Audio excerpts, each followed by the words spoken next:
I just lost lots of money in Bitcoin. Let's talk about Bitcoin. So Bitcoin is selling off a little bit, despite the fact that stimulus checks are just now hitting people's bank accounts, and the theory has generally been, wait a minute, if people get stimulus checks, there's a good chance they're not actually going to need the money and that they're just going to throw it into cryptocurrencies. In fact, when I interviewed the CEO of Voyager, what did they say? Hey, when $1,200 checks went out, oh wow, golly, we got a whole lot of $1,200 deposits.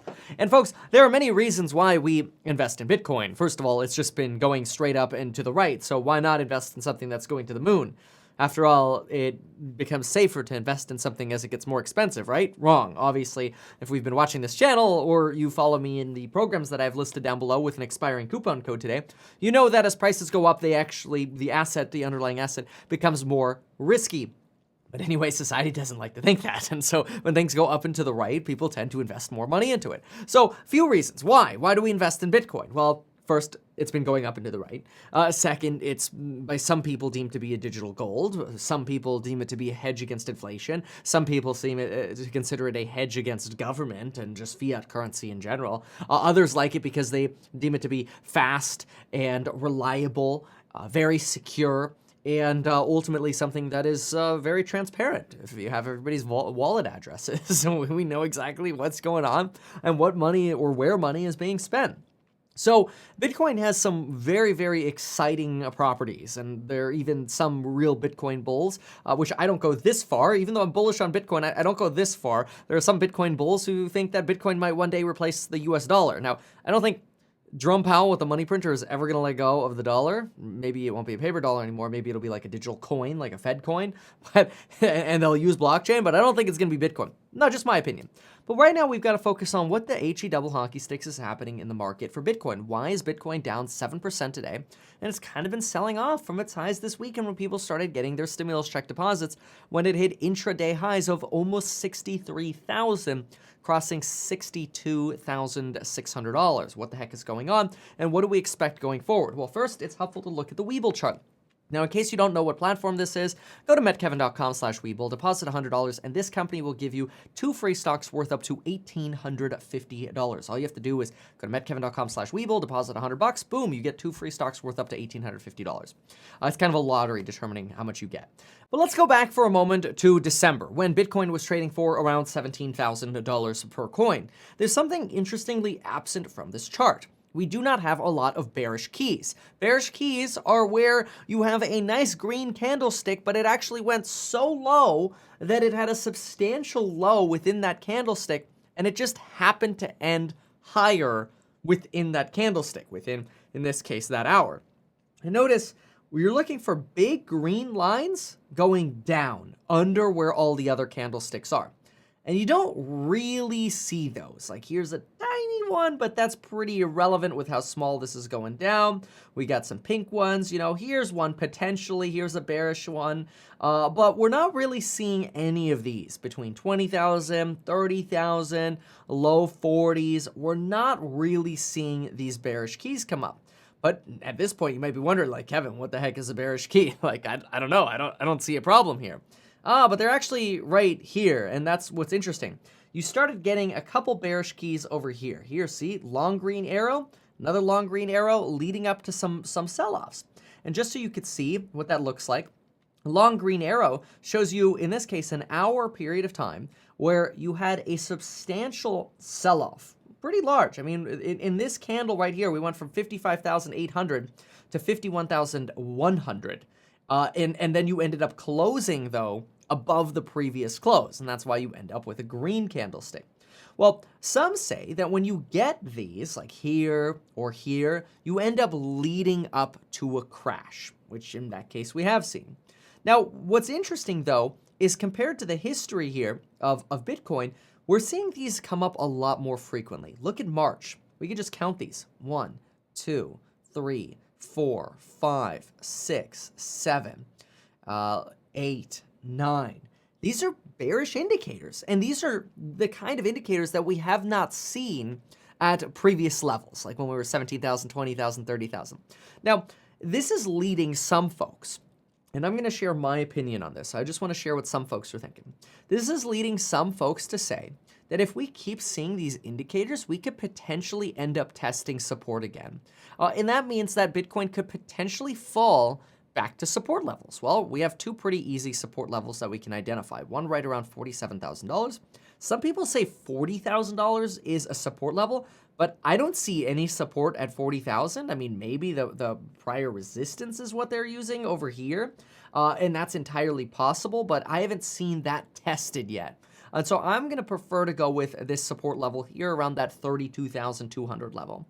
And so there are some folks who believe that it's possible that Bitcoin, after the stimulus checks come and people start selling the news, remember the saying in stocks and equities, buy the rumor, sell the news?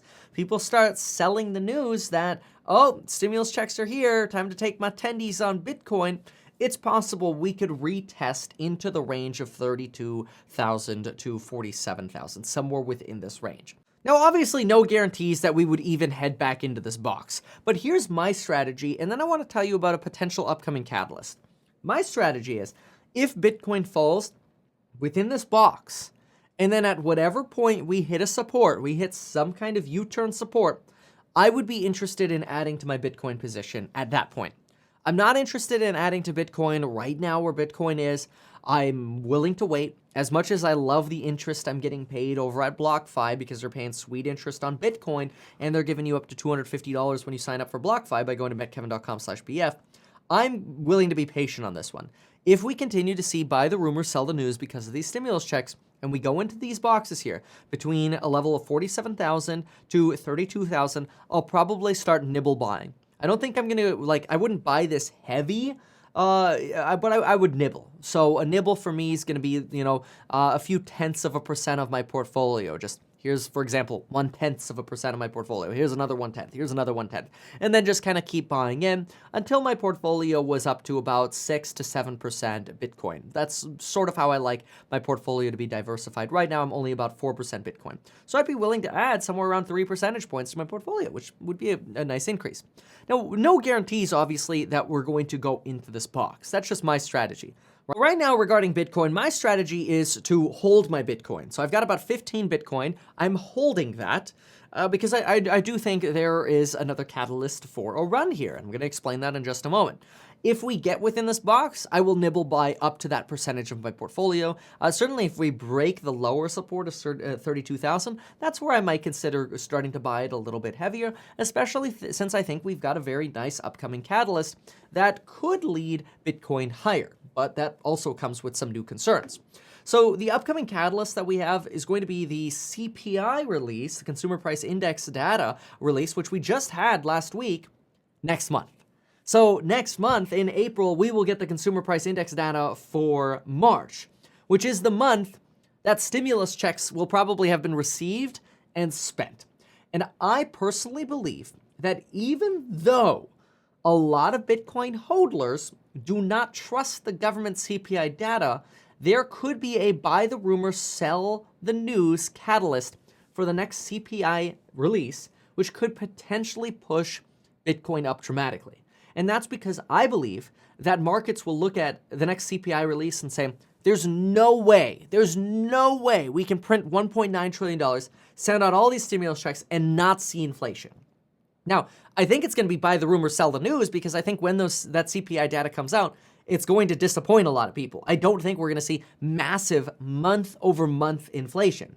We will see large year-over-year inflation, but we're already expecting that, and we know that's because we're measuring to a low point, so that's not that big of a deal. But month-over-month might actually disappoint. And then there are two things that could happen. One, Bitcoin hodlers will double down and say, well, the CPI data is BS anyway, and stick to their guns, and Bitcoin stays stable. Could still be a buy the rumor, sell the news event. We could still see Bitcoin fall, but overall it could maintain some stability. If CPI ends up coming in higher, then I think that could be a pretty strong reiterating force for showing Bitcoin or proving that Bitcoin is that deflationary tool that we could use to hedge against inflation.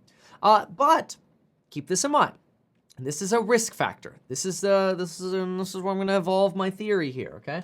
So here's a risk factor. First of all, I just ran this poll on Twitter, @RealMeatKevin on Twitter. You should follow me and join my polls.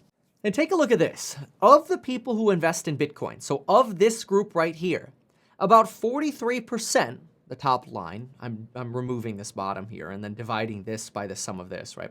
About 43% of the people who do invest in Bitcoin who voted here said that the reason they invest in Bitcoin is as an inflation hedge.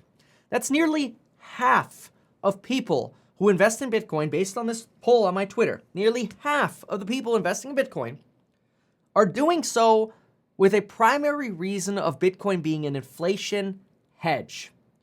This becomes a little bit of a longer tail risk, in my opinion, because what happens if actual inflation, however you measure it, and I know it's crazy to say, but what happens if inflation does not manifest itself? And again, I know it's crazy to say because, look, Biden's about to print not only the 1.9 that we just passed, but another possible $3 trillion for infrastructure, right? But what happens if Bitcoin doesn't end up being needed as an inflation hedge because there's no inflation? Then what other reasons do we have? Okay, no government. But the no government is really an argument of we're worried about fiat because of all the government money printing. So it's possibly, and I'm not going to say all because there's still a benefit to not having government involvement, right? But I still think some of the people in this no government are considering fiat as being a problem, which is kind of similar to the inflation hedge argument, right? Sure, we've got easy, borderless, safe, and fast, but that's the smallest reason out of these three. But there are other reasons to invest in Bitcoin, so I thought, okay, well, let me go to the comments section here on Twitter. Let's see here. You forget, I invest in crypto because I believe it will keep going up. Okay. Here's another one. I don't see the make as much money as humanly possible option. Okay. Johnny Utah, because number go up. Okay.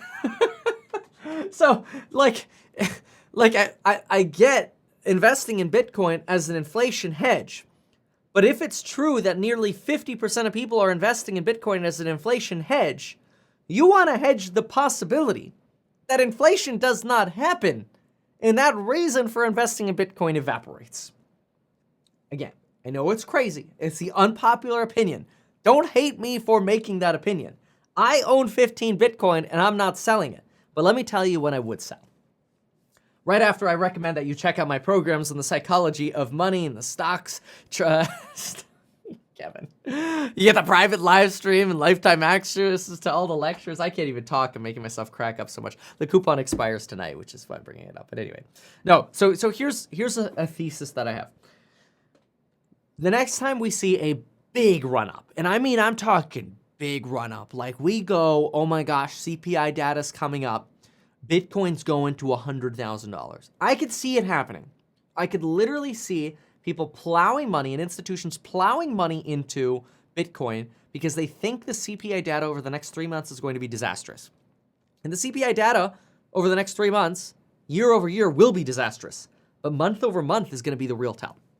And again, I know that CPI is not one of the favorite measures of inflation. I get it. But it's going to be what the suits are looking at. As much as we want to fight it, the suits have a lot of money in Bitcoin. In fact, right now, if you want to invest in Bitcoin, kind of like how a lot of the suits are doing, you could buy the Grayscale Bitcoin Trust, which is actually selling for a negative 7% discount, well, a negative 7% premium or a 7% discount to net asset value. That's the Grayscale Bitcoin Trust. Is selling for less than all of the Bitcoin they hold, which would be this zero line right here, which is possibly a sign of lower institutional demand. Like when we had high institutional demand, the Grayscale Bitcoin Trust was selling for like a 20 to 40% premium. It was nuts. Right now, maybe institutional demand is a little bit lower as this sell the news is happening. But if we do get this sustained belief that inflation is coming, then we will see a buy the rumor, sell the news cycle, or we may. What do I know? I'm not a prophet. I'm some dude on YouTube wearing a just lost lots of money shirt or sweater here, and we got Doge on the back, okay? All right? So you got to qualify where you're hearing these opinions from, and that includes me. But I just want to warn, and this is my strategy, that if Bitcoin runs to 100, I might be tempted, because remember what happens. Price goes up, risk goes up. If Bitcoin runs to 100, I might be tempted to take some money off the table. Now remember, it's not paper handing to sell into green.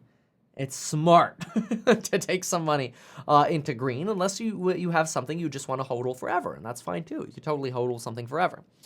But with Bitcoin, if we get a run up to 100 before this next CPI data, I'm out. Not completely out, but I'll probably take all my gains off the table, or just leave, or take my original investment out and just leave the gains, whatever. It's the same thing. And I might take that money and throw it into something that'll do well in a potentially lower inflation time, like tech. Because if Bitcoin runs to 100 because everybody's fearful that big inflation is coming, and if it doesn't come, we might see that quick reversal again. Now, you just might want to wait to see what happens, but these are just some of my thoughts. This is my strategy over the next 30 days for Bitcoin. So again, to just kind of hit that point home, if we fall below the bars here, I'm adding. I am bullish between the bars on Bitcoin. Bullish between those bars here. If we don't get those bars, I'm happy with my 15 Bitcoin, a hodl. We get to 100 in the next 30 days, it's time to take some tendies, okay? It's going to be time to take tendies. Because with 50% of people expecting inflation, if it doesn't manifest, that could be a catalyst for a problem. And who knows? Again, I'm long run bullish on Bitcoin, but short term, that's on my radar. If you found this helpful, consider checking out my programs. Link down below. Use that coupon code. Consider sharing the video. The coupon code does expire today. And folks, we'll see you next time.